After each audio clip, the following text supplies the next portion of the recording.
ও কেন আমাকে একা রেখে চলে গেল? যতদিন বাঁচব একসাথে বাঁচব, এই কথাই ছিল। তোমরাই বলো আমি কি নিয়ে বাঁচব? এদিকে সকালে কেঁদে ভাসালো নিহত পাইলটের স্ত্রী নিঝুম। আমার স্বামী বলেছিল আজকে তার ফাইনাল প্রশিক্ষণ, তাই আজ পাইলট হয়ে ফিরে আসব। আর সফলভাবে ল্যান্ড করতে পারলেই আমরা দূরে একটা ট্যুরে যাব।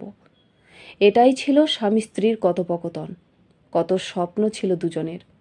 স্ত্রী অপেক্ষা করছিল স্বামী কিছুদিন পর বাড়িতে ফিরলে তারা হানিমুনে যাবে। অল্প ছুটি থাকায় কোথাও যাওয়া হয়নি। বিয়ে হয়েছে মাত্র 6 মাস, তাতেই সব স্বপ্ন পুড়ে ছাই হয়ে গেল। স্বামীর এই মর্মান্তিক মৃত্যুর খবর মেনে নিতে পারেননি স্ত্রী। পাইলট তৌকির শেষ পর্যন্ত তিনি সর্বশেষ লড়াইটা চালিয়ে গেছেন মাইলস্টোন স্কুল এবং কলেজের বিপদ থেকে এড়িয়ে যেতে।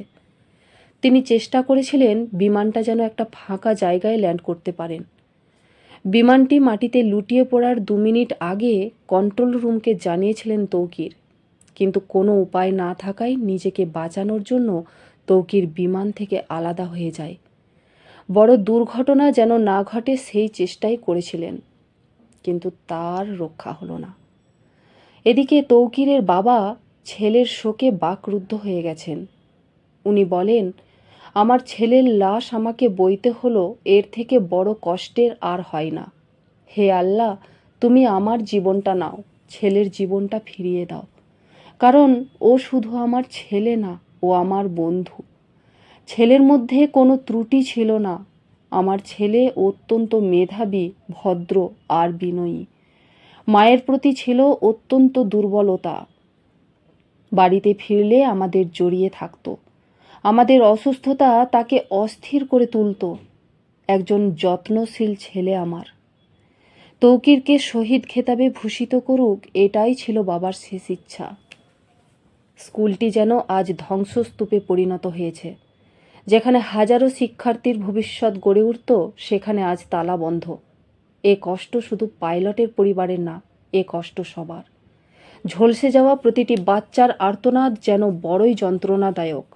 মৃতের সংখ্যা নাকি 100 থেকে 150 জন।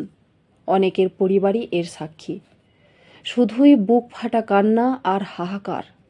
নিউজ মাধ্যম থেকে জানা যাচ্ছে, বাইরে বেরোতে না পারায় অনেক বাচ্চা 2 ভাগে ভাগ হয়ে গেছে।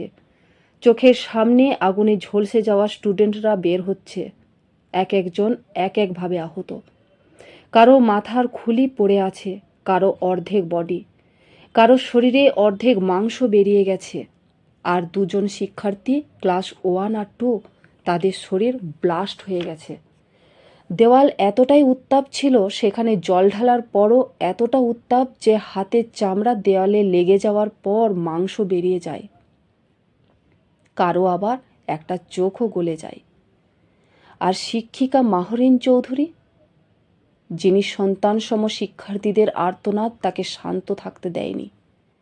তিনি সুস্থ বোধ করলেও মৃত্যু যেন তাকে হাতছানি দিয়ে ডাকছিল। তাই 20 জন বাচ্চাকে বের করতে গিয়ে কখন যে তিনি নিজেই 80% পুড়ে গেছেন খেয়ালই করলেন না।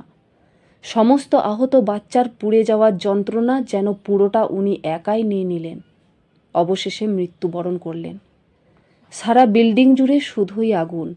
সারা ক্লাস জুড়ে পড়ে আছে আধপোড়া স্কুলের ব্যাগ, বই, খাতা আর টিফিন বক্স। যেখানে 10 মিনিট পরে স্কুল ছুটি হবে আর বাচ্চারা বাড়ি ফিরবে, সেখানে একটি বিমান কেড়ে নিল শত বাচ্চার প্রাণ। 100টি বাচ্চা না ফেরার স্কুলে চলে গেল। শুধু রয়ে গেল বাবা মায়েদের মনে এক রাস স্বপ্ন, যেগুলি পূরণ হবে না কখনো। কাজেই আমরা কেউ নিরাপদ নই। বাড়ির থেকে বেরিয়ে আর ফিরে আসবো কি না আমরা কেউ জানি না। তাই প্রিয়জনকে সময় দিন, প্রিয়জনের সাথে থাকুন।